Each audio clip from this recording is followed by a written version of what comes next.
जब बात इन्वेस्टमेंट की हो, तो क्या साइज मैटर करता है? आज इसी सवाल का जवाब ढूंढते हैं।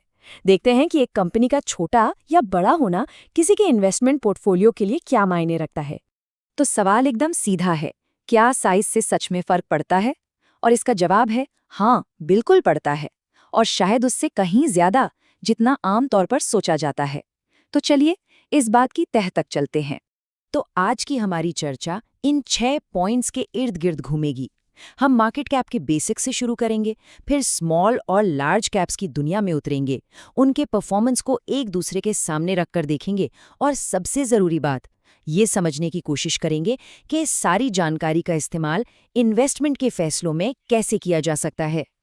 तो सबसे पहले ये समझना बहुत ज़रूरी है कि आखिर कंपनी का साइज किसी भी इन्वेस्टमेंट स्ट्रेटजी की नींव क्यों होता है। देखिए, ये किसी भी स्टॉक के ग्रोथ पोटेंशियल, उसमें कितना रिस्क है और वो मार्केट में कैसा बर्ताव करेगा, इसके बारे में बहुत कुछ बता देता है। तो फिर किसी कंपनी के साइज को नापते कैसे हैं? इसका जवाब है मार्केट कैपिटलाइजेशन, या जिसे हम सब आम भाषा में मार्केट कैप कहते हैं। और ये इन्वेस्टर्स के लिए एक कह सकते हैं कि सबसे ज़रूरी पैमानों में से एक है। देखिए, मार्केट कैप का कॉन्सेप्ट ना बहुत ही सिंपल है। ये बस किसी कंपनी के सारे शेयर्स की टोटल वैल्यू होती है।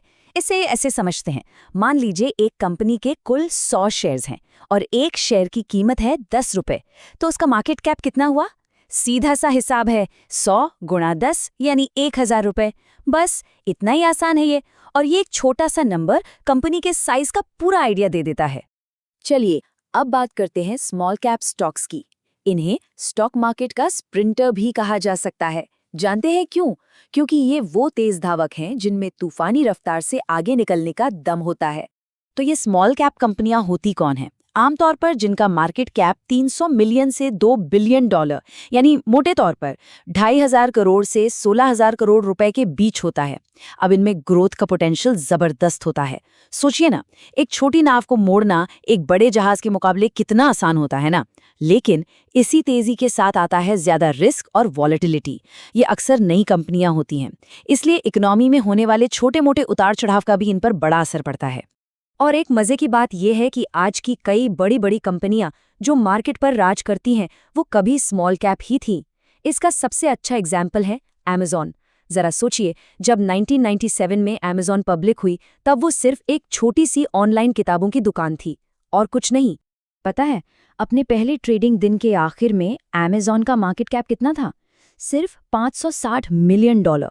उस जमाने में ये एक क्लासिक स्मॉल कैप स्टॉक था।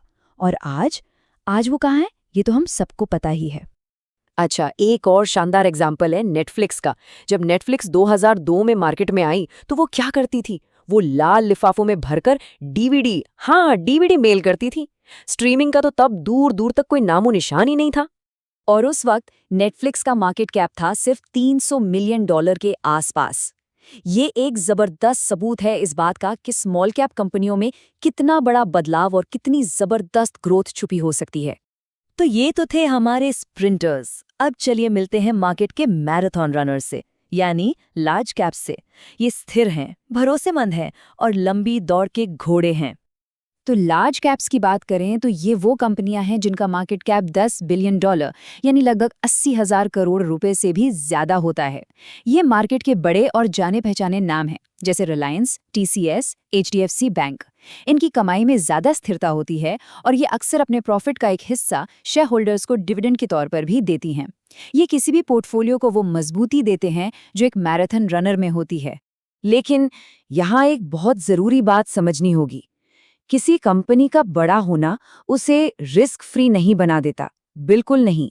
बड़ी से बड़ी कंपनियां भी मार्केट के उतार चढ़ाव का शिकार हो सकती हैं, और इसका सबसे ताज़ा उदाहरण है टेस्ला। इतने बड़े मार्केट कैप के बावजूद टेस्ला का स्टॉक काफी वॉलेटाइल रहा है। सोचिए, कुछ ही महीनों के अंदर इसकी कीमत अपने पीक से 45% तक गिर गई थी। ये हमें यही सिखाता है कि इन्वेस्टमेंट में सावधानी बरतना कितना जरूरी है, चाहे कंपनी कितनी ही बड़ी क्यों ना हो।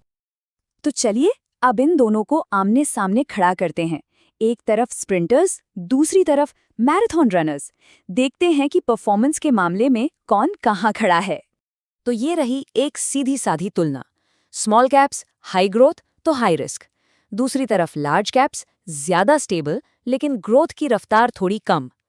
जैसे अमेरिका में रसल 2000 स्मॉल कैप्स को और S&P 500 लार्ज कैप्स को ट्रैक करता है, ठीक वैसे ही भारत में हमारे पास निफ्टी स्मॉल कैप और निफ्टी 50 जैसे इंडेक्स हैं। तो अब आता है सबसे बड़ा सवाल। अगर हम पिछले 20 सालों के आंकड़ों को देखें तो ये रेस असल में जीती किसने है, स्प्रिंटर्स ने या फिर मैराथन धावकों ने? तो नतीजा क्या निकला? शायद थोड़ा चौंकाने वाला है। पिछले 20 सालों के डेटा को देखें तो लार्ज कैप्स ने असल में बाजी मारी है। S&P 500 ने लगभग 10.5% का सालाना रिटर्न दिया, जबकि रसल 2000 का रिटर्न रहा करीब 7.7%। लेकिन हाँ, एक बात गांठ बांध लेनी चाहिए कि पास्ट परफॉर्मेंस फ्यूचर की गारंटी कभी नहीं होता। चलिए, अब थ्योरी से प्रैक्टिकल पर आते हैं। ये सारी जानकारी तो मिल गई, लेकिन कोई इन स्टॉक्स में इन्वेस्ट कैसे कर सकता है? आइए इसका टूलकिट देखते हैं। देखिए, ज्यादातर लोगों के लिए सबसे आसान और अच्छा रास्ता है ETF, यानी एक्सचेंज ट्रेडेड फंड्स। अब ये ETF क्या करता है? ये बहुत सारे इन्वेस्टर से पैसा इकट्ठा करता है और उस पैसे से एक पूरे इंडेक्स, मान लीजिए निफ्टी 50 के सारे शेयर्स खरीद लेता है। ये बिल्कुल वैसा ही है जैसे बाजार जाकर एक एक सेब, एक एक संतरा खरीदने के बजाय फलों की एक पूरी भरी पूरी टोकरी ही उठा ली जाए। इससे फायदा क्या होता है? एक तो तुरंत डाइवर्सिफिकेशन मिल जाता है और दूसरा, किसी एक स्टॉक में पैसा डूबने का रिस्क बहुत कम हो जाता है। तो आखिर में हम इस सवाल पर आते हैं कि स्मॉल कैप बेहतर है या लार्ज कैप? सच तो यह है कि ये सही सवाल ही नहीं है। असली सवाल ये है कि किसी इन्वेस्टर के लिए क्या सही है। ग्रोथ और स्टेबिलिटी का कौन सा बैलेंस किसी के लॉन्ग टर्म गोल्स के साथ फिट बैठता है। ये याद रखना जरूरी है कि इन्वेस्टमेंट एक बहुत ही पर्सनल सफर है। किसी को तेज स्प्रिंट लगानी है तो किसी को लंबी मैराथन दौड़नी है, और इसका जवाब हर किसी के अपने लक्ष्यों में ही छिपा है।